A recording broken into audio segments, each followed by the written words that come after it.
Hari ini DAD, dua anak Deo, label aku dan istri sedang merilis single terbaru dari artis kita yang ada di DAD, namanya Aksin Zaidi.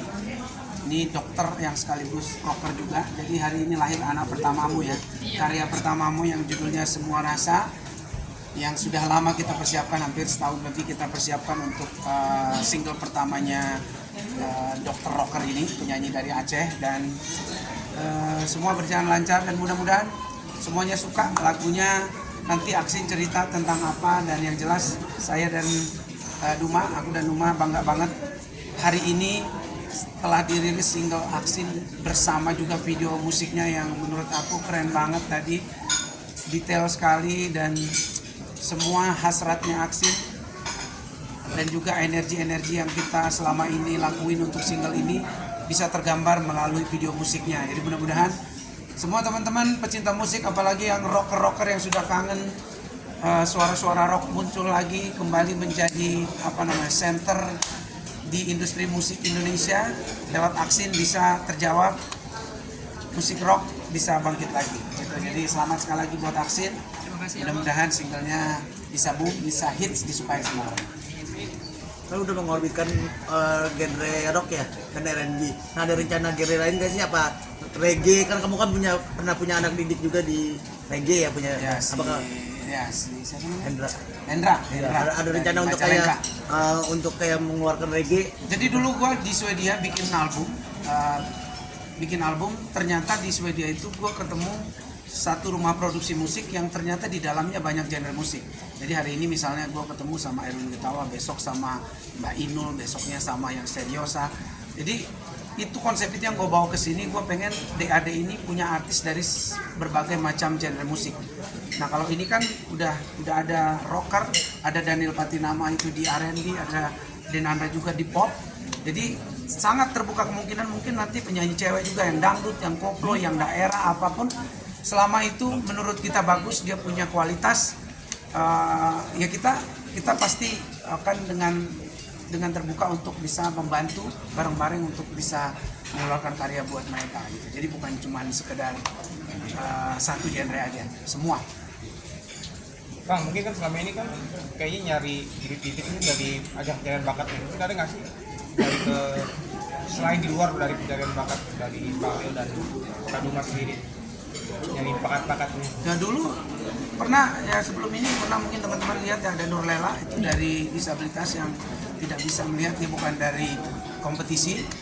Jadi memang kita tidak mengkhususkan harus dari kompetisi, karena kebetulan aja aku juri di kompetisi dan aku lihat banyak mimpi-mimpi yang terpampang di hadapanku dan mereka tidak bisa dapatkan itu di lomba itu, dan aku melihat mereka punya basic suara yang bagus dan juga attitude yang bagus. Itu yang pertama. Jadi karena di industri ini bakat aja, suara aja nggak cukup, dia harus punya attitude yang bisa merealisasikan juga menggambarkan penyanyi itu harus seperti apa. Attitude itu kan gimana kerja kerasnya, gimana kerendahan hatinya untuk bisa berbaur dengan orang banyak. Karena musisi ini kan bukan jangka pendek, jangka panjang bekerja sama dengan banyak orang, banyak aspek hidup. Jadi kalau dia punya keangkuhan, dia punya orang yang gampang puas, itu mungkin salah satu kriteria yang tidak cocok sama DAD gitu. Kita butuh orang-orang yang pekerja keras. Makanya ya kalau single pertama nanti gimana enggak, ini harus bikin 2, bikin 3, bikin 4. Jadi tidak ada proses yang gampang di dalam berkarya gitu. Jadi itu yang kita butuhkan dan itu ada di Aksin, dan kita nggak tahu nanti siapa aja yang ke depan kita kontrak untuk kerjasama. Sin, pengen kayak Judika juga nggak sih bisa nulis lagu sendiri, arrange musik sendiri? Pengen seperti itu atau apa gimana? Udah banyak yang lu bikin sendiri lirik lagu apa gimana? Ya pastinya sebagai penyanyi itu pasti kita akan senang untuk bikin karya sendiri. Tapi untuk keputusannya mungkin aku nanyain ke Bang Judika atau Kakak Duma, karena kan Aksin pendatang baru, artinya adalah Aksin harus nanyain pendapat-pendapat yang lebih senior gitu ya, maksudnya itu yang lebih dulu, sehingga apa yang keluar nanti itu bisa mudah diterima di masyarakat. Bang Judika, susah nggak sih gemblengnya Aksin ini? Atau ya itu semuanya seni kan, kadang-kadang apalagi generasi sekarang kan semuanya tuh mau cepat gitu. Semuanya tuh mau langsung hit, semua tuh pengen, semualah itu. Kita juga pengen seperti itu. Nah itu yang kita kontrol supaya, karena aku terbiasa dari bawah, jadi aku bilang orang yang step by step kalau udah di atas jatuh pun pasti nggak paling bawah, paling turun dikit dan sudah pernah ada di posisi itu. Jadi kalau kita sudah menjadi tipe pejuang, kita nggak akan gampang menyerah. Nah itu yang aku tanamkan ke mereka dalam berkarya, karena kita nggak pernah tahu misteri Tuhan tuh kapan waktu kita untuk bisa hits. Lagu kita kapan diterima, kapan booming, semua orang mau itu. Kalau kita tahu dia booming dengan satu, pasti kita taruh semua juga habis-habisan di situ kan. Tapi kita nggak pernah tahu. Banyak orang juga yang dengan gila-gilanya naruh duit banyak mungkin di mana, tapi nggak hits juga gitu. Jadi semuanya itu misteri Tuhan. Kita cuman bisa berusaha.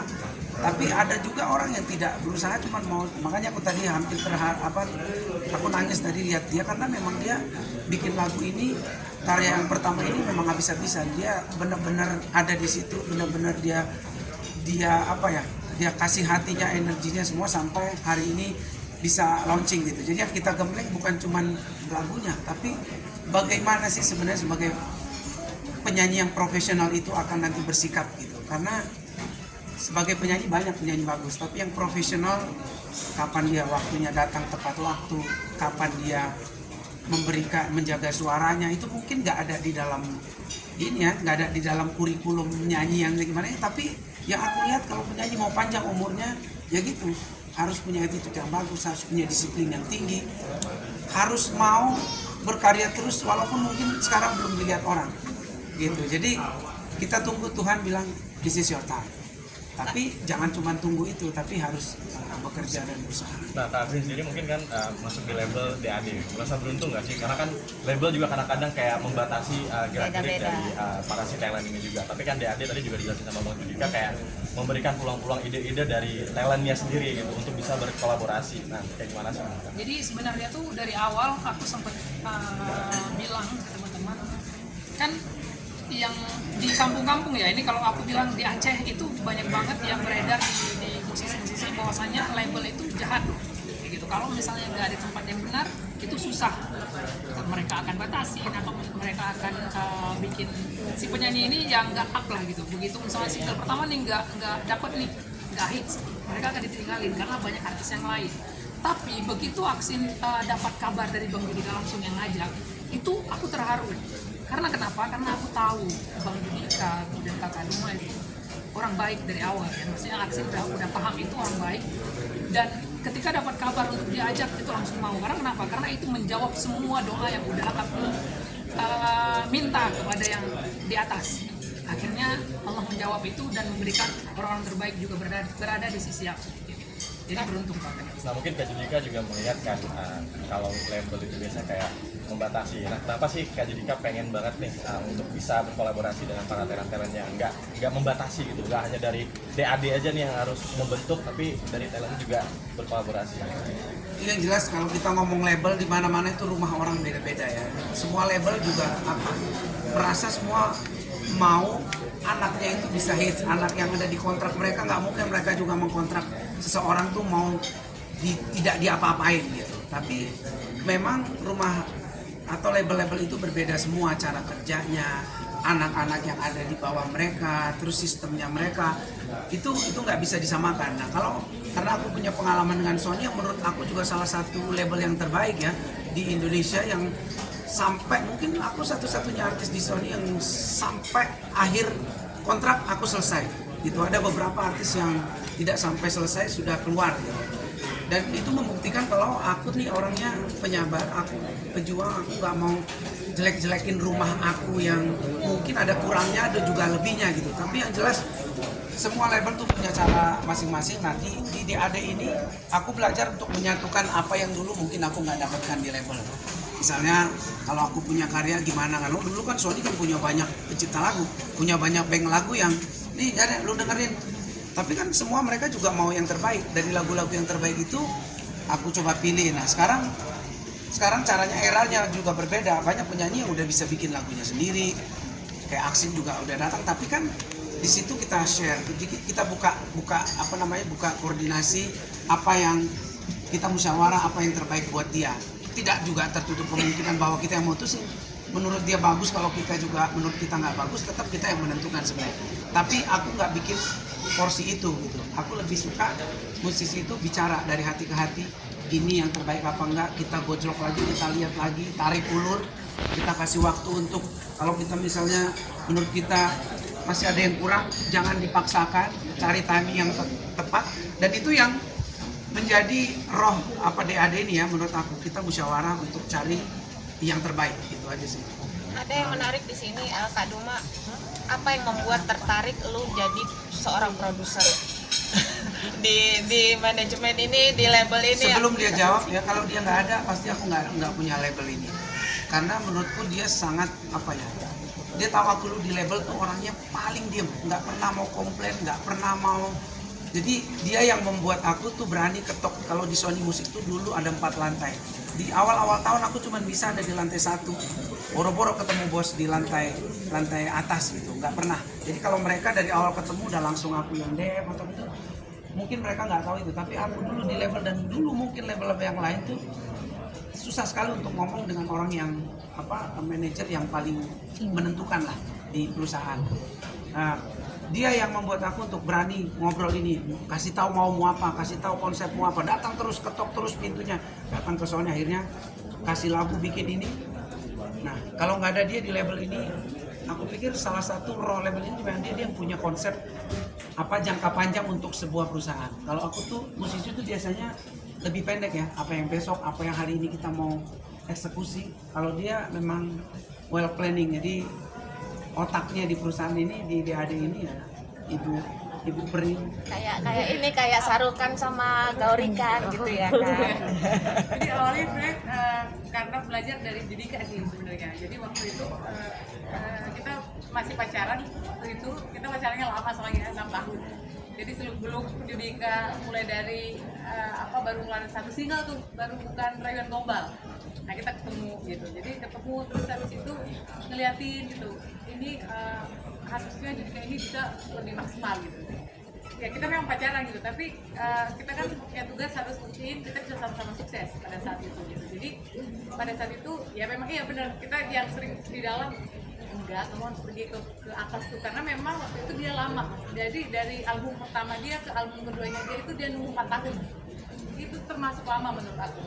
Dan pada saat itu memang aku orang yang paling basic untuk dia bisa menunjukkan dia punya karya yang bagus gitu. Waktu dia ciptain lagu, aku yang bilang ini bagus. Aku yang tersakiti itu di depan aku dia kelarin, itu main gitar. Mama Lokalaran cuma 15 menit di depan aku semua. Sampai akhir lagunya itu yang milih aku. Jadi banyak hal yang mungkin orang nggak tahu. Aku suka ikut-ikutan untuk dia, untuk milih karyanya dia sebenarnya gitu. Jadi kayak orang balik layar lah gitu, karena dia punya label dan manajemen sendiri gitu. Tapi beruntungnya karena kita sepakat, kita satu hati, dia bilang oh iya ya gitu. Dan dia pergi ke sana, akhirnya menghasilkan banyak karya. Dan orang yang paling mungkin rewel dan berisik kalau orang nggak tahu karyanya dia itu aku pasti. Kalau di Sony dulu di label aku ada yang namanya Kuping Malaikat, itu yang menentukan lagu-lagu yang akan ditelurkan di Sony itu Pak Ian Johana. Semua orang tahu ya Pak Ian. Kalau di sini si Kuping Malaikatnya dia. Dia kalau aku bikin lagu mau secapek apa nggak bagus. Dia gampang banget bilang begitu. Itu musisi kan kadang, tapi apa yang dia bilang tuh benar, kadang-kadang kita bentrok di situ. Nggak bagusnya di mana sih? Ini, tapi nanti yang simpel dari hati dengan simpelnya kita buat kayak Mampa Pelan itu maksudnya dia langsung ini bagus. Nah ini salah satu lagu yang Semua Rasa itu. Semua Rasa memang ya aku pilih. Kalau yang anak-anak lain itu banyak yang beberapa ada yang dia pilih sendiri, terus ada yang Judika pilih gitu kan. Semua Rasa termasuk yang kita pilihnya bareng-bareng gitu. Jadi ini gitu. Tapi memang khusus buat Judika memang aku kayak pawang ya. Asli mudah-mudahan aku jadi pawang juga ya. Tapi memang kayak lagu Bagaimana Kalau Aku Tidak Baik-Baik Saja, orang yang pertama bilang ini lagu bagus memang selalu di rumah gitu. Jadi kayak dia nonton misalnya nonton drama Korea terus dia ciptain, aku liatin gitu.